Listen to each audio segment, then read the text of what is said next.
नमस्कार साथियों, स्वागत है आप सभी का इग्लो पीसीएस में। और यूपी डबल एस सी से एक नया नोटिफिकेशन आया है और बहुत ही बढ़िया वैकेंसी होती है। मैं इसके बारे में आपको बताऊंगा अभी।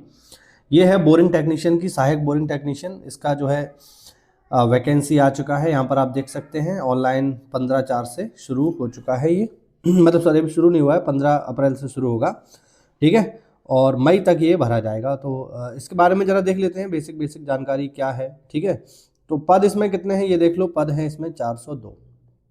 ठीक है, तो 402 पदों पर ये वैकेंसी आई है। डिपार्टमेंट कौन सा है इसे बोलते हैं हम लोग, हमारे यहाँ पे ब्लॉक में बोला जाता है एमआई, यानी माइनर इरिगेशन इसे कहा जाता है, लघु सिंचाई। ये ब्लॉक का ही नौकरी है, यानी जहाँ हमारा ऑफिस होता है वहीं इनका भी होता है। ठीक है, जेई साहब इसमें बैठते हैं और ये भी बैठते हैं। बोरिंग टेक्नीशियन भी यहाँ पर मिल जाते हैं। ठीक, तो वही लोग भर पाएंगे जिनके पास पैट का कार्ड होगा, पैट 2025 वाला। तो बहुत ही बढ़िया है ये, जिनका भी है वो ज़रूर इसमें फॉर्म भरें। मैं इसके बारे में बताऊँगा आपको क्या है कैसे है। ठीक है, क्या क्या चीज़ें हैं, किस किस टाइप की नौकरी है, बढ़िया है नहीं है, करनी चाहिए नहीं करनी चाहिए, वो सब जो है यहाँ पर हम बातचीत करेंगे। चलिए तो देखते हैं इसमें क्या क्या है, कैसे है, क्या क्या चीज़ें मांगी गई हैं, सीधे सीधे आपको दिखाता हूँ मैं। चलो भाई तो ये इसका शुल्क है 25 रुपया शुल्क है सभी के लिए। जनरल, ओबीसी, एससी, एसटी सबके लिए एक ही शुल्क है।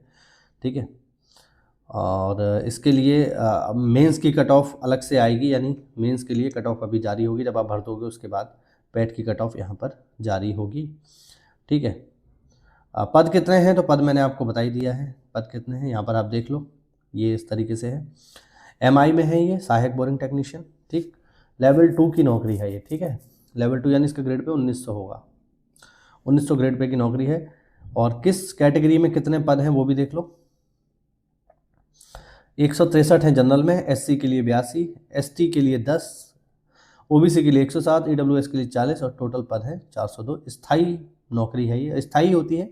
ठीक है, और बाकी जो है अगर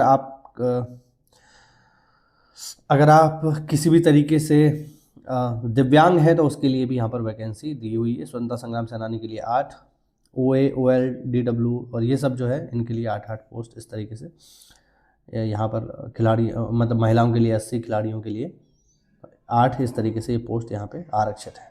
ठीक है, आरक्षण वगैरह किसको कितना मिलेगा वो सब हम लोग जानते ही हैं, तो इसमें कोई नई चीज़ नहीं है। सीधे सीधे अपने काम की चीज़ पर चलते हैं। सबसे पहले देखते हैं योग्यता क्या है, इसकी योग्यता इंपॉर्टेंट है। तो बोरिंग टेक्नीशियन बनने के लिए सबसे पहले तो आपके पास हाई स्कूल या उसके द्वारा समकक्ष कोई परीक्षा आपने पास की हो, यानी कम से कम हाई स्कूल हो। दूसरा, आपके पास होना चाहिए आईटीआई, याद रखना ये बहुत इंपॉर्टेंट है। जिसके पास आईटीआई है वही इसको भर सकता है ठीक है, और किसमें, मैकेनिकल ट्रेड में आपके पास या उसके समकक्ष कोई भी प्रमाण पत्र आपके पास होना चाहिए, तभी आप इसमें भर पाएंगे। या फिर आपके पास अगर आईटीआई में फिटर का डिप्लोमा है, ठीक है, मशीनिस्ट है, वायरमैन है, टर्नर है, ये भी यहाँ पर भी ये मान्य हो जाएगा। ठीक है, तो आपके पास आईटीआई हो कुल मिला के इनमें से किसी भी ट्रेड में, तो आप इसको भर सकते हो। ठीक है, ये आप ध्यान रखिएगा एज की बात करें तो एज इसमें जो है 18 से 40 तक की है। सभी लोग इसमें आ जाएंगे, कोई दिक्कत वाली बात नहीं है। जिसके पास भी भाई आईटीआई है वो तो इसको ज़रूर भरे। बहुत ही बेहतरीन वैकेंसी, बहुत ही बेहतरीन नौकरी है ये, सच बता रहा हूँ। एकदम मौज वाली नौकरी है, आपको पता भी नहीं चलेगा कब आप 60 साल के हो गए। ठीक है, अब इसका सिलेबस क्या है वो देख लेते हैं। इसका सिलेबस क्या है, परीक्षा योजना क्या है। तो देखो इसका सिलेबस, अब चूँकि हम लोग जानते हैं कि यूपी डबल एस सी जिस प्रकार की परीक्षा होती है उसी से जुड़ा हुआ ही सिलेबस पूछता है, और हर चीज़ में मैथ, रीजनिंग, हिंदी वगैरह सब में नहीं पूछा जाता है। तो इसमें 100 प्रश्न आएंगे, यहाँ पर आप देख सकते हो। ठीक है, और बहुविकल्पी प्रकार के होंगे और इसमें 1/4 की नेगेटिव मार्किंग भी होगी। क्या क्या चीज़ आएगी देख लो। आधार सुरक्षा परिचय, जिन लोगों ने आईटीआई किया उन्हें पता हुआ है क्या होता है, मुझे तो जानकारी नहीं है। 10 अंक का ये आएगा। ठीक है, वैद्युत की मौलिक अवधारणाएं ये 5 अंक की आएंगी। इंजीनियरिंग धातु 5 अंक की, इकाई प्रणाली 5 अंक की, पदार्थ विज्ञान 5 नंबर का, द्रव्यमान भार घनत्व 5 का, चाल एवं वेग 5 का, कार्य शक्ति ऊर्जा 5 की, उष्णता तापमान 5 का, बल 5 का। ठीक है तापमान मापी उपकरण 5 के, चक्रीय गति 5 के, और फिर आपका कंप्यूटर और यूपीजी के। कुल मिला के इसमें फिजिक्स है, और मुझे लगता है कि इंटर या हाई स्कूल लेवल का इसमें फिजिक्स पूछा जाएगा। 10th लेवल का जो फिजिक्स है वो इसमें देखने को मिलेगा। तो अगर उसे भी आप अच्छे से पढ़ लो तो ये पेपर आसानी से आप पास कर सकते हो, क्योंकि 20 नंबर का तो हमारा यूपीजी के ही है ना।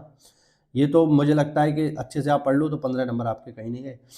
बाकी कंप्यूटर भी है जो कि सभी परीक्षाओं में पूछा ही जा रहा है। तो 3 ही चीज़ें हैं, यूपीजी के, कंप्यूटर और हमारा फिजिक्स, ठीक है।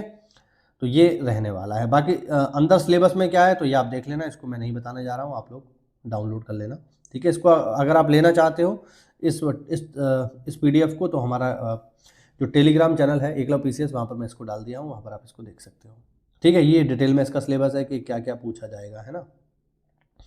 ये आप पॉज करके देख सकते हो कहाँ क्या पूछा जाएगा। कंप्यूटर में, यूपीजीके में सारा का सारा सिलेबस है, ठीक है। तो कुल मिला के एक बढ़िया वैकेंसी है ये भाई, ये तो मैं कहूँगा सीरियसली, ठीक। तो बढ़िया वैकेंसी है। और जो भी लोग, देखो इस दुनिया में ना 2 तरीके के आदमी होते हैं, उनके बारे में आपको बताता हूँ। एक तो वो होते हैं जिनको बस काम काम काम काम काम करना है, बात खत्म, ठीक है। अपने घर से दूर रहते हैं, परिवार से मिल नहीं पाते, दुनिया भर की दिक्कतें झेलते हैं, और अंत में 60 साल की जब रिटायर होकर घर आ जाते हैं तब उन्हें पता चलता है यार कि हमने जीवन का बहुत बड़ा अमूल्य समय हमने खो दिया है। लेकिन दूसरे लोग होते हैं जो काम भी करते हैं लेकिन स्मार्ट तरीके से, और अपने घर भी रहते हैं, घर को भी देखते हैं। तो ये भाई उसी टाइप की नौकरी है। ब्लॉक पे आपकी पोस्टिंग हो जाएगी, अपने होम ब्लॉक पर भी हो सकती है, होम डिस्ट्रिक्ट में भी हो सकती है। मस्त क्या करना है, सरकारी जो नलकूप होते हैं, जो सरकारी ट्यूबवेल होते हैं, उन्हें चलाना होता है। सच बता रहा हूँ, आपको पता भी नहीं चलेगा कि आप कब पूरी नौकरी कर ले जाओगे, क्योंकि इतना कोई दबाव ही नहीं है, इतना कोई काम ही नहीं है, बहुत सिंपल सिंपल सा काम है। हम तो अपने ब्लॉक पे देखते रहते हैं, हमारे ब्लॉक में बैठते हैं, उनके जेई बैठते हैं, जेई एमआई, है ना। तो जेई साहब बैठते हैं, और कभी कभार तो मीटिंग वगैरह होती है तो जेई साहब मीटिंग में आते भी नहीं है। तो जेई साहब ही जब मीटिंग में नहीं आते हैं तो, है ना, और ये तो उनसे भी नीचे हैं जो बोरिंग टेक्नीशियन है। तो मतलब मौज की नौकरी है, इतना कोई ना ही दबाव है, ना ही जनता का बहुत ज़्यादा प्रेशर है। अच्छी नौकरी है कुल मिला के। तो आपको अपने घर रहकर अगर सरकारी नौकरी का मज़ा लेना है, इसको ज़रूर भरना भाई। जो भी आईटीआई है उनके लिए सुनहरा मौका है ये। पूरी ताकत लगा दो, पूरी मेहनत कर लो भाई, और इसमें सिलेक्शन ले लो, ज़िंदगी बढ़िया कटेगी तुम्हारी, और प्रमोशन होते होते अच्छे खासे ग्रेड पर आप पहुंच जाओगे। अच्छी नौकरी आपके लिए है, ठीक है। तो इस मौके को मेरे हिसाब से आप बिल्कुल भी जाने मत दो।